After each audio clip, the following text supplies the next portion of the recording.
E para analisar a primeira super quarta de 2026, já sabendo a decisão do Federal Reserve, que manteve o juro americano paradinho, eu converso agora com o nosso colunista, Aode Cunha. Aode, muito boa tarde. A decisão veio dentro do esperado, mas e os sinais para os próximos passos? Te surpreenderam de alguma maneira? Boa tarde, né, quem nos assiste aqui em CNN Money. O resultado, né, que foi a manutenção, eu acho que está dentro do esperado. A linguagem do que já se conhece, né, até agora, do comunicado e da fala do Jerome Powell, mostra, sim, talvez um pouco mais de cautela para quem espera uma trajetória de redução de juros mais acentuada para frente, tá? Principalmente quando a gente olha para dados do próprio CPI, né, que é a inflação, é o IPCA lá americano, que continua com uma estimativa, aí, olhando para frente, entre 2,8% e 2,9%, lembrando que a meta de inflação do Banco Central americano é 2%.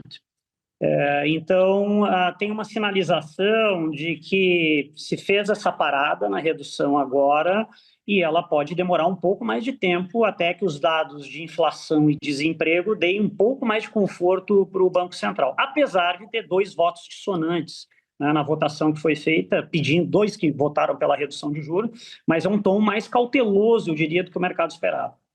Falar sobre esses dois votos, mas antes, Aode, eu queria te ouvir sobre o momento em que esse corte pode acontecer, especialmente pensando que a gente vai ter a saída de Jerome Powell nos próximos meses. Será que o corte, quando ele vier, será já com o novo presidente, aquele escolhido por Donald Trump? Difícil dizer, Naka, né? Mas, assim, tudo indica que a indicação do Trump talvez deva se colocar mais um membro, né? Não só sendo presidente, que é muito relevante pela condição do Banco Central, mas ele vota, né? É um voto a mais. O que nós vimos nos dois votos hoje são votos assim dissidentes, mais ligados, talvez, a uma indicação do Trump. É difícil dizer, tem que ver efetivamente quando o Trump vai fazer essa indicação, e isso se coincide, né, com resultados melhores. Quando a gente olha para a composição ainda hoje do Fed, majoritariamente o banco tem mantido uma coerência olhando para a meta de inflação, olhando para a CPI, para indicadores de desemprego. Então, não deveria a indicação de mais um nome, mesmo sendo presidente do Fed, mudar muito, ter uma guinada maior. Mas, assim, se tratando de cenário internacional, Estados Unidos, recentemente, a gente tem que ter um pouco de cautela para fazer uma previsão mais firme sobre isso. E olhando o tom desse comunicado e depois também a fala de Powell, te parece que a partir de agora, o que deve ser... Eu sei que não tem, como o Banco Central do Brasil gosta de dizer, né, não há relação mecânica entre indicadores e decisão de política monetária, mas te parece que, com o que se sabe agora, o que deve pesar mais nesse duplo mandato do Fed para o início, para a volta dos cortes de juros? É a inflação ou é o mercado de trabalho? Eu acho que é um pouco dos dois, né? O próprio Banco Central tem deixado claro que ele tem um mandato dual, né?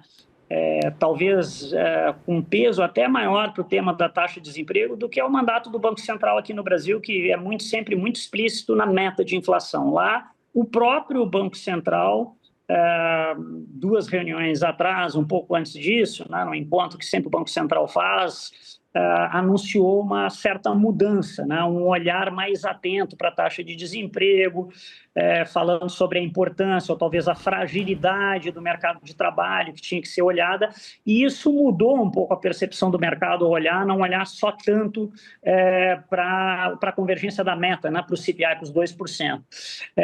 E por isso que hoje, quando se fala de novo, se suavizou o tom sobre o mercado de trabalho e o desemprego até caiu um pouco nos Estados Unidos no último mês, o último dado, então mostra um sinal onde talvez olhar para essa taxa de desemprego e ver se ela se mantém nesse patamar, se ela não cede, seja um indicador relevante.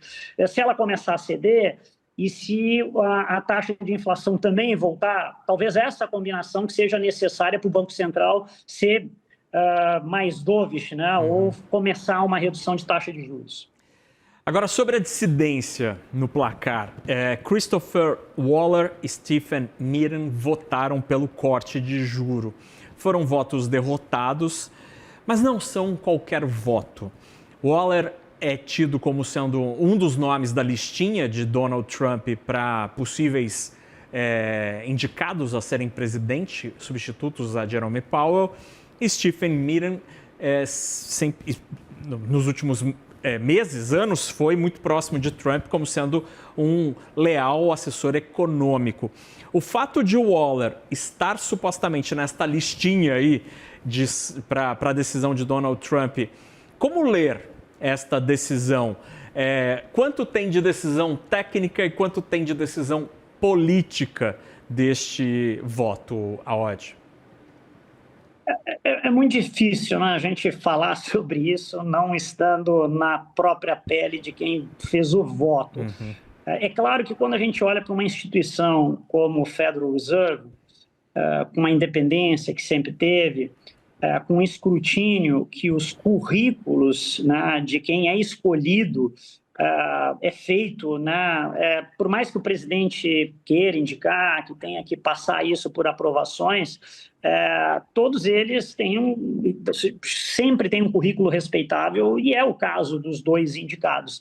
Mas como são dois indicados, são dois membros, né, tidos como mais próximo do Trump, e no momento onde o Trump, há muito tempo, né, vem fazendo falas públicas intensas, agressivas contra o Banco Central, principalmente contra o Jerome Powell, fica essa aura de uma certa desconfiança, né?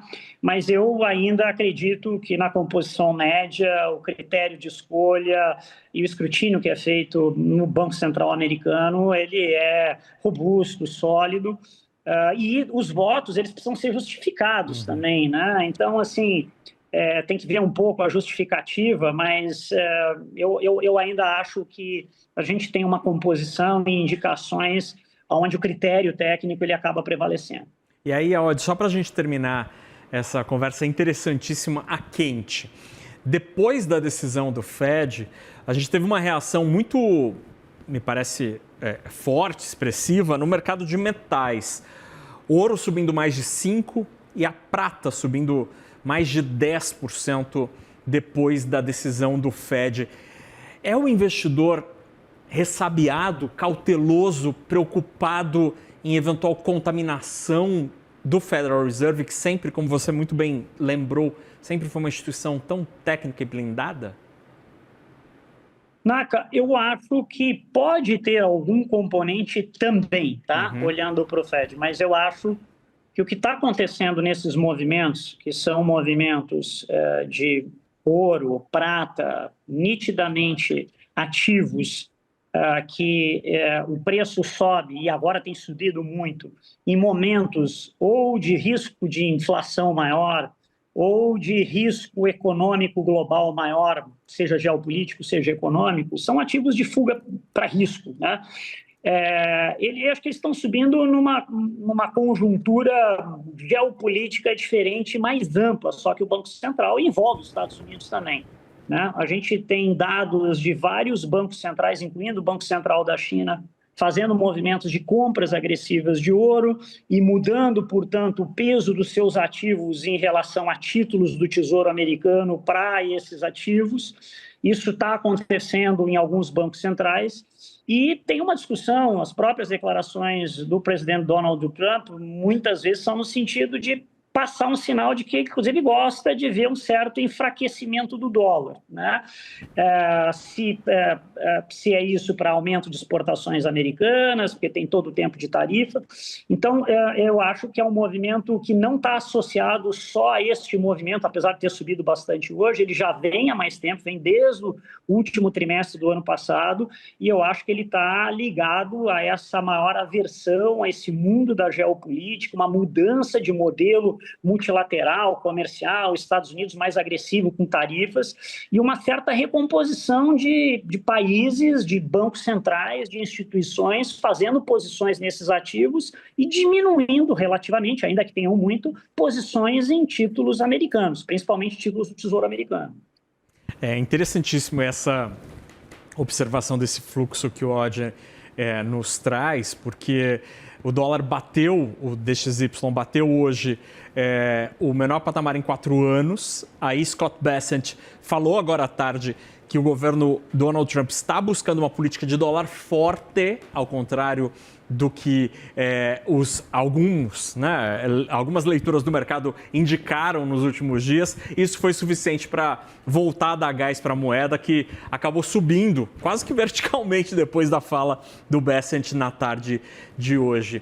A Oddi Cunha, colunista do Money, que bom poder contar com a tua análise e seus insights numa quarta-feira que não é qualquer, é uma super quarta, a primeira do ano de 2026. Oddi, obrigado pela conversa, um bom finzinho de super quarta.